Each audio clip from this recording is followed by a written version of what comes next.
அனைவருக்கும் வணக்கம். Welcome to Kalam academy YouTube channel. So இந்த வீடியோ பதிவில் நம்ம என்ன பார்க்க போகிறோம் அப்படின்னா, டிஎன்பிஎஸ்சி தரப்பில் இருந்து குரூப் 4க்கு உண்டான நோட்டிஃபிகேஷன் வந்து ரிலீஸ் பண்ணியிருக்காங்க. அதாவது 25/4/2025 இன்றைய தேதியில் தான் வந்து பார்த்தீங்கன்னா குரூப் 4க்கு உண்டான நோட்டிஃபிகேஷன் ரிலீஸ் ஆயிருக்கு. ஓகேங்களா? ஸோ இந்த நோட்டிஃபிகேஷன் பார்த்தீங்கன்னா A to Z டீட்டெயில்ஸ் வந்து இந்த பதிவில் நம்ம ஷேர் பண்ணலாம். ஸோ இது வந்து குரூப் 4க்கு மட்டும் கிடையாது, ஃபாரஸ்ட் டிபார்ட்மெண்ட்டில். ஸோ ஃபாரஸ்ட் டிபார்ட்மெண்ட்டில் இருக்கக்கூடிய watcher, forest watcher, forest card, சரிங்களா? ஸோ ஃபாரஸ்ட் கார்டு, அதே போல் ஃபாரஸ்ட் கார்டு வித் லைசன்ஸ். ஓகேங்களா?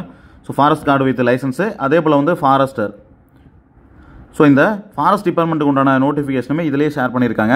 ஸோ அதாவது அறிவிக்கை நாள், அதாவது 25/4/2025 இன்றைய தேதிக்கு வந்து நோட்டிஃபிகேஷன் ரிலீஸ் பண்ணியிருக்காங்க. நீங்கள் இன்னையிலிருந்து எக்ஸாமுக்கு உண்டான ஆன்லைன் அப்ளிகேஷன் வந்து அப்ளை பண்ண ஸ்டார்ட் பண்ணலாம். ஸோ இதுக்கான ஆன்லைன் அப்ளிகேஷன் க்ளோசிங் டேட் வந்து பார்த்திங்கன்னா உங்களுக்கு May 24 வரையும் இருக்க போகுது. ஸோ அதே போல் உங்களுக்கு அப்ளை பண்ணும்போது ஏதாவது மிஸ்டேக் பண்ணிட்டீங்க அப்படின்னா அதை எடிட் பண்ணுற ஆப்ஷன் வந்து உங்களுக்கு May 29 அதே போல் May 31 அந்த தேதி வரை வந்து உங்களுக்கு எடிட்டிங்க்கான டைம் வந்து கொடுக்குறாங்க. எக்ஸாம் டேட் வந்து பார்த்தீங்கன்னா July 12, அதாவது July 13 சொல்லியிருந்தாங்க இதுக்கு முன்னாடி கொடுத்த அந்த கேலண்டரில். பட் வந்து இப்போ அப்டேட் பண்ணியிருக்குது July 12 வரையும், July 12 வந்து உங்களுக்கு எக்ஸாம் டேட் இருக்குன்றதை சொல்லியிருக்காங்க. ஸோ நீங்கள் ரிஜிஸ்ட்ரேஷன் பண்ணுறது, அதே போல் வந்து எக்ஸாமுக்கு அப்ளை பண்ணுறது எல்லாமே நீங்கள் TNPSC www.tnpscexams.in அப்படிங்கிற வெப்சைட்டில் நீங்கள் அப்ளை பண்ணலாம். ஸோ நம்ம ஏற்கனவே சொன்னதை போல தான் இதில் வந்து பதவி விருப்பத் தெரிவுன்றதை பற்றி கொடுத்துருக்காங்க. இப்போ குரூப் 4ல் வந்து குரூப் 4ல் வந்து பார்த்தீங்கன்னா மல்டிபிள் போஸ்டிங் வந்து இருக்க போது. அதே போல் ஃபாரஸ்ட் டிபார்ட்மெண்ட்டுக்கே வந்து மல்டிபிள் போஸ்ட் இருக்குல்ல. ஸோ நீங்கள் அப்ளை பண்ணும்போது எதுக்கு நீங்கள் ஃபஸ்ட்டு ப்ரிஃபரன்ஸ் கொடுக்குறீங்கன்றத பதவி விருப்பத் தெரிவு வந்து நீங்கள் அப்ளை பண்ணும்போது செலக்ட் பண்ணுங்கன்ற மாதிரி சொல்லியிருக்காங்கல்ல. ஸோ குரூப் 4ல் வந்து நிறைய ஜூனியர் அசிஸ்டன்ட்டு, VAO, அதே போல் டைப்பிஸ்ட்டு, ஸ்டெனோ டைப்பிஸ்ட்டு, அந்த மாதிரி நிறைய ஜாப் இருக்கும். ஓகேங்களா? அதே போல் இன்னும் ஒரு சிலர் வந்து பார்த்தீங்கன்னா ஃபாரஸ்ட்டுக்கு அப்ளை பண்ணுவாங்க. ஃபாரஸ்ட்டில் வந்து வாட்சருக்கு வந்து ரிலீஸ் பண்ணியிருக்காங்க. அதே போல் கார்டுக்கு வந்து அப்டேட் வந்திருக்கு. அதே போல் கார்டு வித் லைசன்ஸுக்கு வந்து அப்டேட் வந்திருக்கு. அதே போல் ஃபாரஸ்டர். ஓகேங்களா?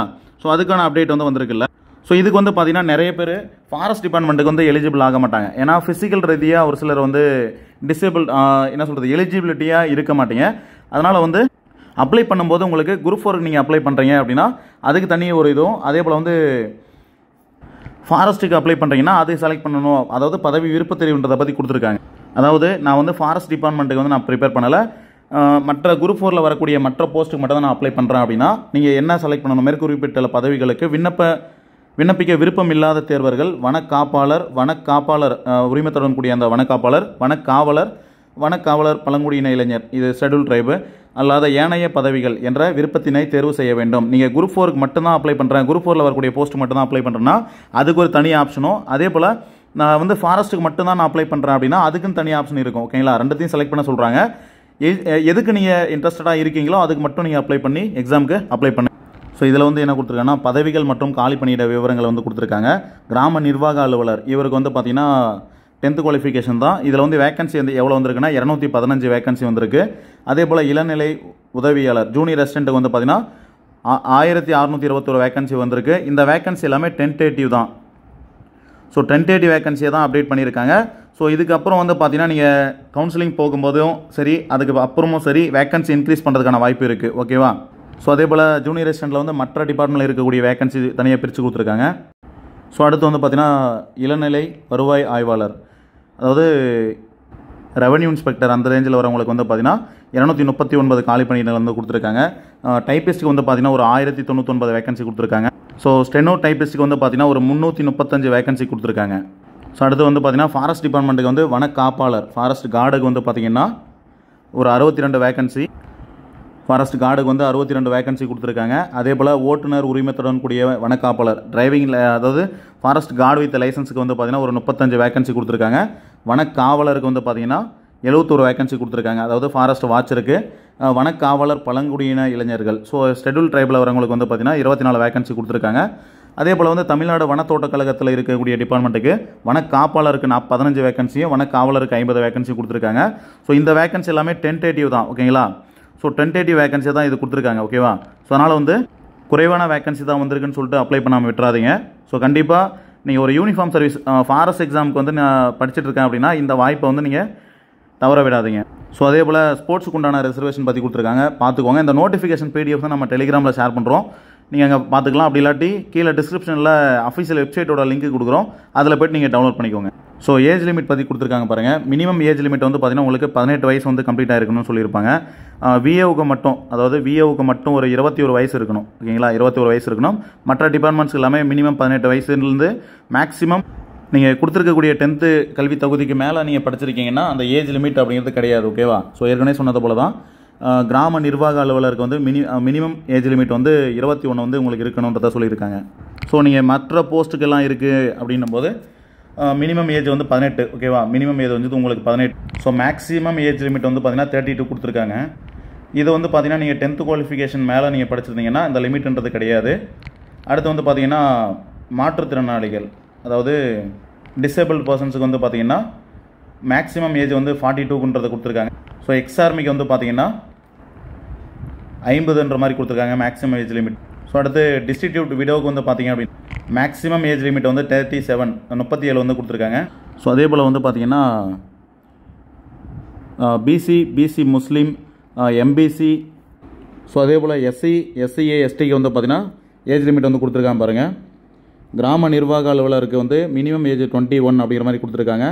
ஸோ அதே போல் உச்ச வயது வரம்பு வந்து 42. ஃபிசிக்கலி சேலஞ்சு பர்சன்ஸுக்கு வந்து பார்த்தீங்கன்னா மேக்ஸிமம் 52, எக்ஸ்ஆர்மிக்கு வந்து 55, ஸோ விடோவுக்கு வந்து 42ன்றதை கொடுத்துருக்காங்க. ஸோ அதே போல் வந்து மற்ற போஸ்டிங் எல்லாமே கேட்டகரி வைஸ் என்ன மாதிரி ஏஜ் லிமிட் இருக்கணுன்றதையும் கொடுத்துருக்காங்க. ஸோ அந்த பிடிஎஃப் வந்து நம்ம டெலிகிராமில் ஷேர் பண்ணுறோம், ஃபாலோ பண்ணிக்கோங்க. ஸோ அதே போல் வந்து ஃபாரஸ்ட் டிபார்ட்மெண்ட்டில் வரக்கூடியது forest watcher, forest card with licence, forester. So இந்த போஸ்டிங்க்கு வந்து என்ன மாதிரி இருக்கணுன்றதை கொடுத்துருக்காங்க. மினிமம் ஏஜ் லிமிட் வந்து உங்களுக்கு நீங்கள் ஃபாரஸ்ட் டிபார்ட்மெண்ட் ட்ரை பண்ணுறீங்கன்னா 21 வயசு வந்து இருக்கணும். ஸோ அப்பர் ஏஜ் லிமிட் வந்து 37ன்றதை கொடுத்துருக்காங்க, ஃபாலோ பண்ணிக்கோங்க.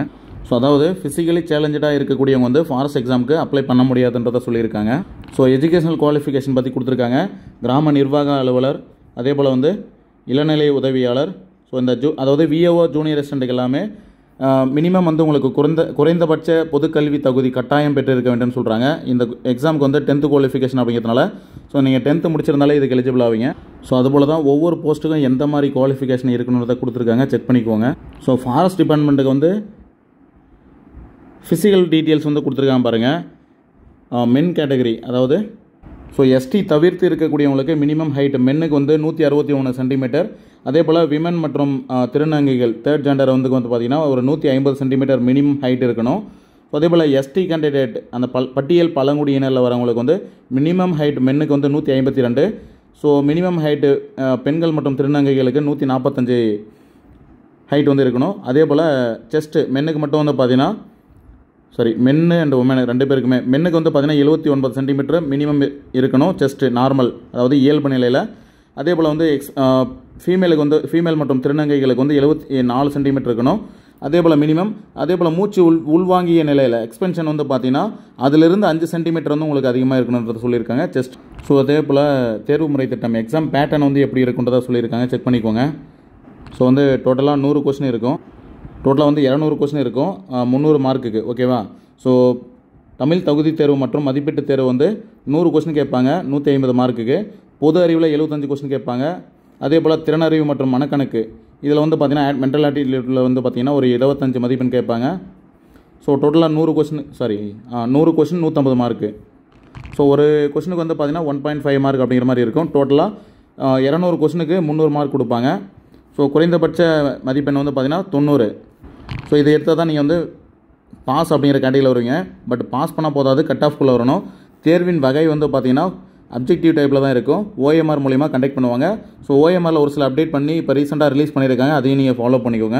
ஸோ டோட்டல் வேகன்சி வந்து பார்த்தீங்கன்னா 3935 வேகன்சி 3935 வேகன்சி வந்து கொடுத்துருக்காங்க. இது வந்து ஃபைனல் வேகன்சி கிடையாது. ஓகேங்களா, ஃபைனல் வேகன்சி கிடையாது. இதுக்கு மேலே வேகன்சி வந்து இன்க்ரீஸ் ஆகும். ஓகேங்களா, அதனால் மினிமம் வேகன்சி தான் வந்திருக்குன்னு சொல்லிட்டு படிக்காமல் விட்டுறாதீங்க. ஸோ கரெக்டாக யூட்டிலைஸ் பண்ணிக்கோங்க. இந்த குரூப் 4லேயே தான் வந்து பார்த்தீங்கன்னா ஃபாரஸ்ட்டு டிஎன்எஃப்யூஎஸ்ஆர்சி ஃபாரஸ்ட்டுக்கான நோட்டிஃபிகேஷனுமே இருக்குது. அதனால் வந்து இதையும் நீங்கள் ஃபாலோ பண்ணிக்கோங்க. ஸோ மேற்கொண்டு ஏதாவது டவுட்ஸ் இருந்ததுன்னா கமெண்ட் செக்ஷனில் வந்து கமெண்ட் பண்ணுங்கள், கண்டிப்பாக உங்களுக்கு ரிப்ளை பண்ணுறோம். நன்றி.